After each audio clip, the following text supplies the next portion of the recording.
Here's the story of a bearish trader who was selling into every single bounce. All his orders hit the bid, such a sucker. Sometimes you buy the dip. It's the story of a bullish trader who was buying each down tick he saw. He averaged down and rarely stopped out on the edge of blowing up. Until one day they subscribed to Routine Trader and realized they can do both buy and sell. That there are two sides to Mr. Market, and beating him both ways is pretty swell. Yeah, pretty swell, so very swell. Beating Mr. Market both ways is pretty swell.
Okay, Mr. Juiceball, thank you for telling me my mic is off. So I've already tried this 3 times. So we'll do fourth time's the charm. So I'm going to start over from the beginning and say cheers again for the fourth time, retail trading team. It's a beautiful trading day, and this is Master coming to you live with your routine briefing where we discuss the day's most important price action takeaways. So there's a lot to cover. I'm not going to bloviate in the intro here too much. I just want to point out a couple of holistic things here. First being, I was telling my friend Ernie at the beginning of... Am I still on mute, OJ?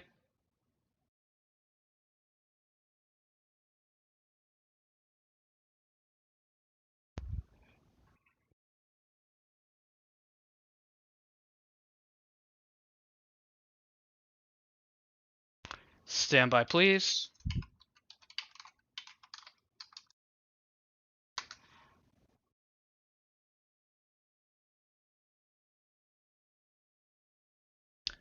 Can you hear me, Mr. Juiceball? All right, beautiful. Okay, so one of these days we're going to get a smooth intro.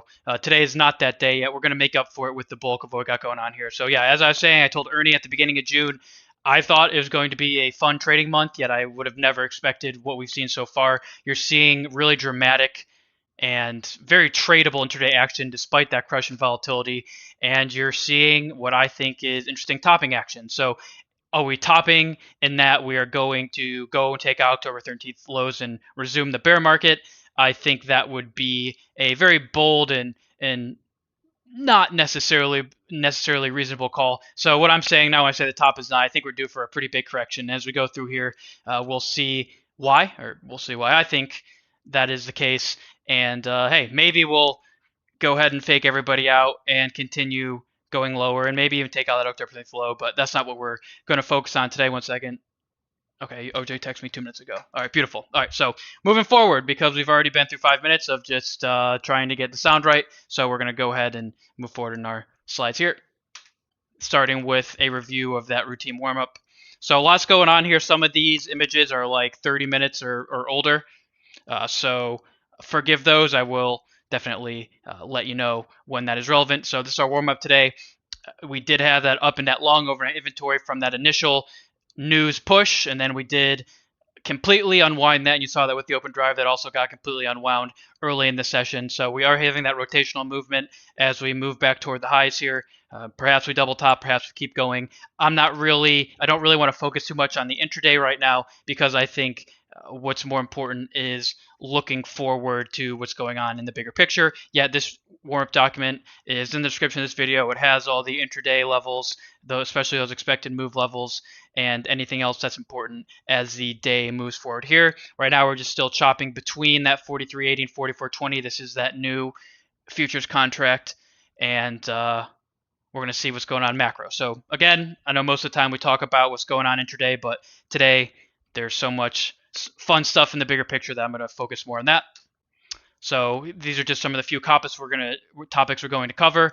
The first, there's no slide for this, but yesterday was the first time I can remember VIX closing, I think it was near 8%, closing at its high as SPX also closed at its high outside the expected move. So it's a little reminiscent of, I think that was May of 2021, where there is that extreme call buying going on. You saw that move up in volatility along with the market. Yet today's example was very dramatic. So if I had to guess what's going on there, I would assume it's just big boys kind of hedging for their longs. Yet at the same time, I have not, or cannot remember at least, seeing such a dramatic such a dramatic divergence between that SPX and volatility itself. So let's see, Logan Flips, welcome to the chat here. Yes, agreed. Good times can't last forever. That's perhaps the quote of the day. So, and I'm going to show you why I think that is correct in just a second. So yeah, these are just kind of topics we're going to cover if you want a bit of a taste of what's going on here. So we'll start on the short-term chart in case anybody's still trading today. And here we go here.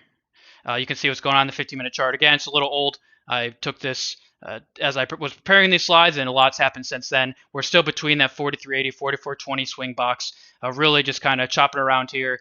Perhaps the big move is done for the day. I would expect that we may just chop between here. Yet you have your levels there, and you can kind of see what we got going on there. So the main thing that I want to show in this chart is that you're seeing that RSI divergence. You can see that along the bottom of the screen, that despite the market, this is a 15-minute chart, despite the market making higher highs, the RSI is making lower lows. So that's a minor divergence that I think suggests that perhaps the big up move is done for the day and that we may even see a bit of selling going forward. Obviously, tomorrow we have PPI before market. We have our good friend Jerome with FOMC that could definitely change things. Yet just looking forward for the rest of the day, I think that's a nice little thing to point out there. So moving on, just also want to acknowledge our internals whenever we do have that trend look, which let me just double check. ADD is at about 1400 now, so a little lower.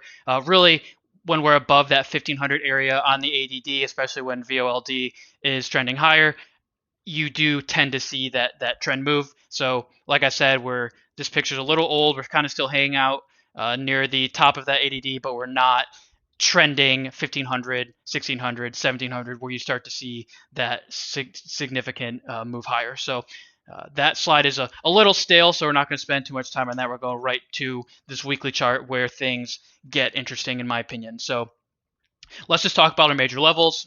That first level, I like to look at that 3-week swing. That first lower level is at about 416, very far away now. And now this higher level is really 437 to 38. And we'll look a little bit closer at that trend line in the daily chart. But what I really want to focus on, besides how, yes, JPOW is indeed a sexy beast, OJ, if that's the way you swing. Before focusing on that, I do want to talk about the supreme overextensions that we're seeing. And you can see that with the location of that 4 sigma VWAP, which is right at the edge of the value area high. So this value area is drawn from the top of the market last year, and we are obviously currently above it. So we are currently despite being in a state of what I would consider supreme overextension, we are currently seeing that setup 5 from that warm-up document. So just to show you that again real quick, setup 5, you saw time and volume build at the edge of balance over last week, and we did push outside it. So we are currently in a state of imbalance, which I think explains a lot of what you saw yesterday, that huge move. I think it's what you're seeing a lot of today, these bigger moves despite the lower volatility.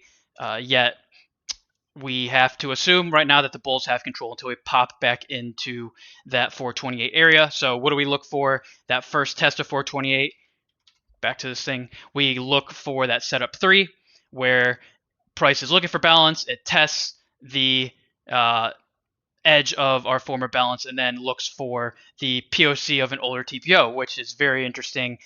We're going to go into that in a little bit, but there is one more naked POC a little bit higher, and that's the last naked POC left on the chart. Was a naked POC? Is just an untested POC. So really setting up, I think, for a potential completion of those setups. So we'll see what happens there. That 428 level is going to be the edge of balance from the weekly chart here. What are you saying in the chat, OJ? Okay, so we are selling off.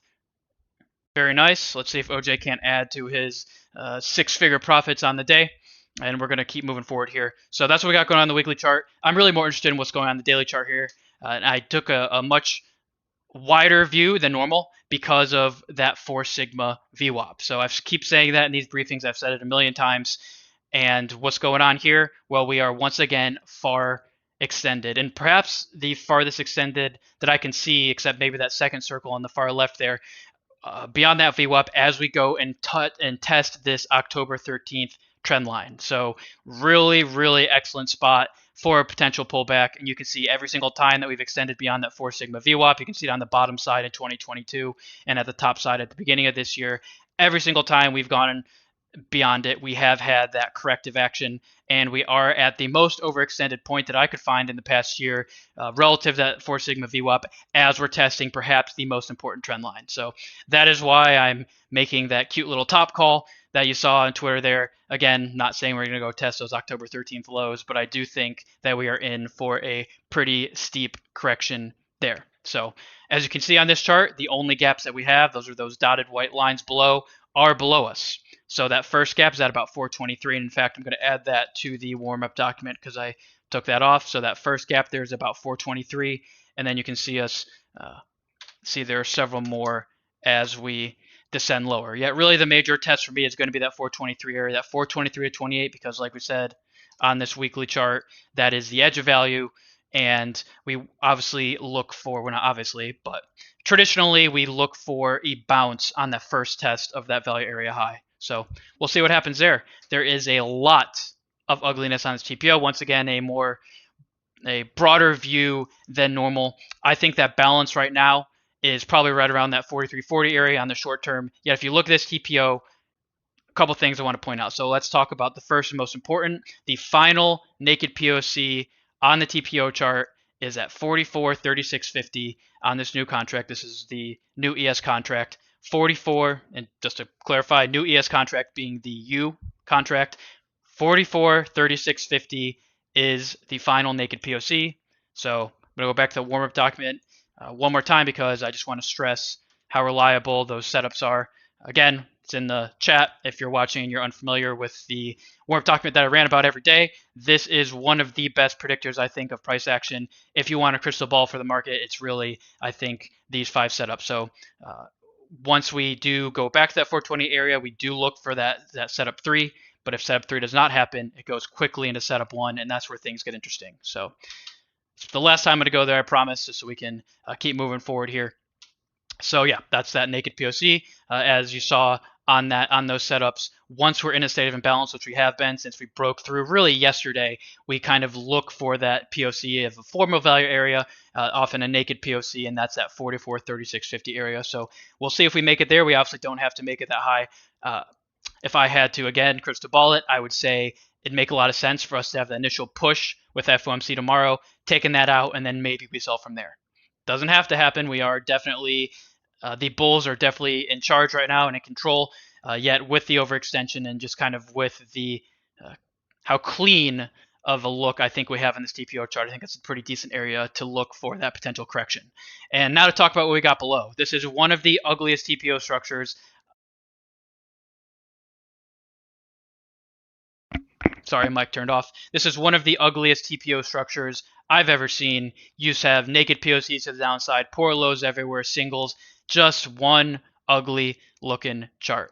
So I'm not saying that that 4,000 area is a target necessarily. Again, wouldn't surprise me if we accept back into that 428 area, and definitely once we accept below that 423 area on the SPY.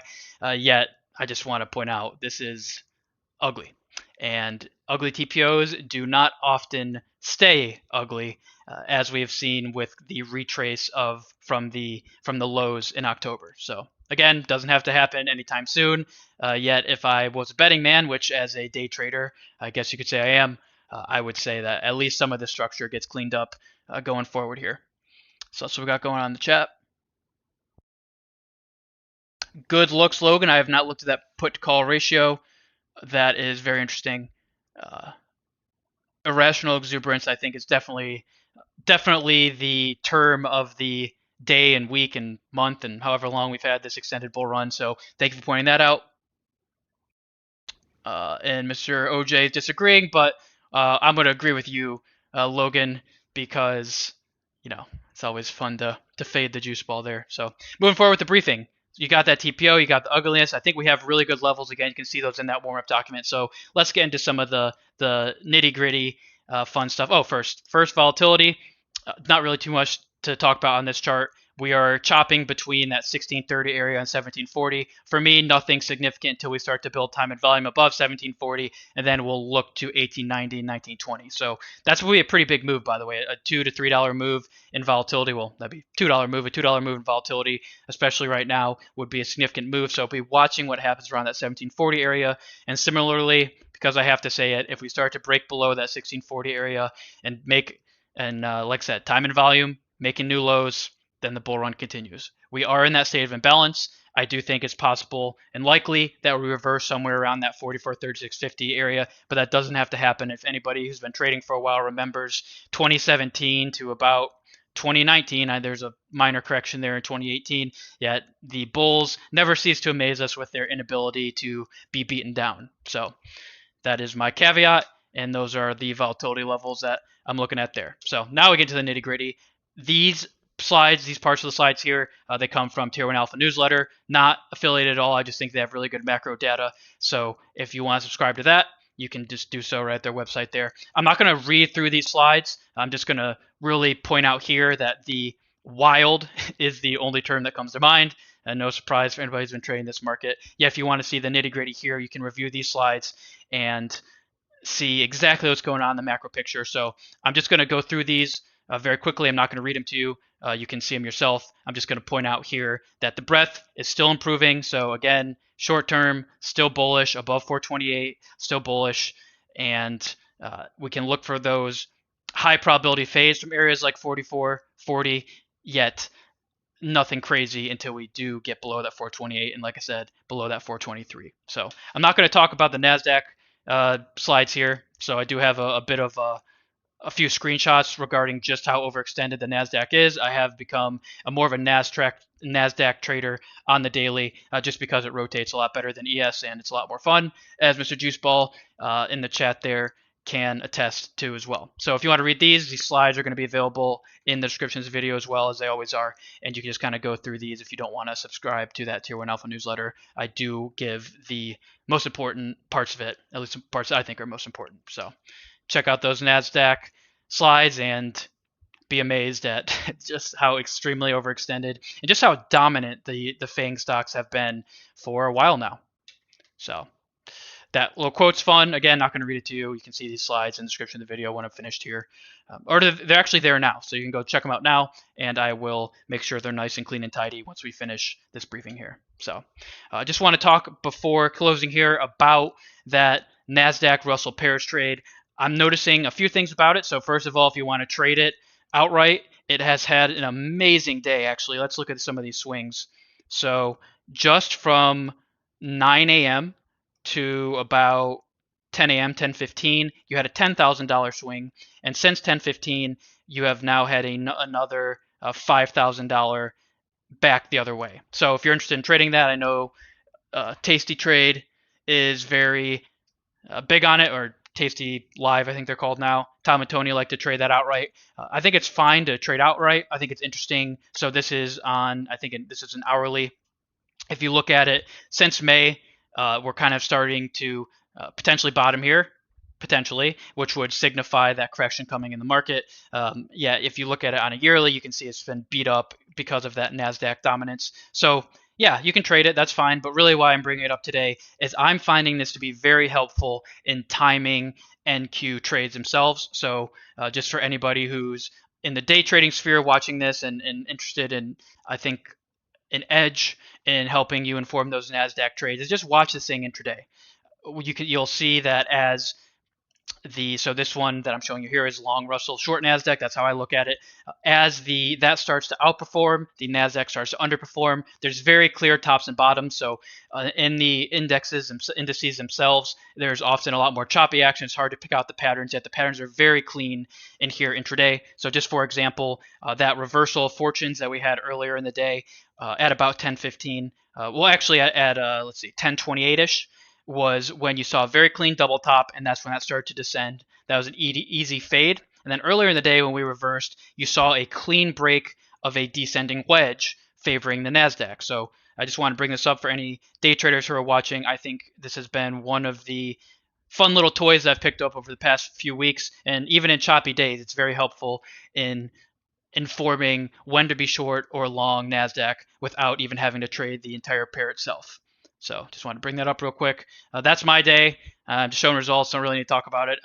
I would show you a picture of my entries and exits, yet I had like 20 something trades today, and they were all within the first 10 minutes. Lots of scalpy activity going on. I do like, for my trades, I like to, and I'll talk more about this later. I don't really want to get into the structure until I finish with the back testing. I like to do kind of 2-to-1 risk reward, favoring the risk actually. So I'm kind of looking to make 10, or excuse me, make 5, risking 10, and then I'll just do that a zillion times and leave some runners. So that's my day.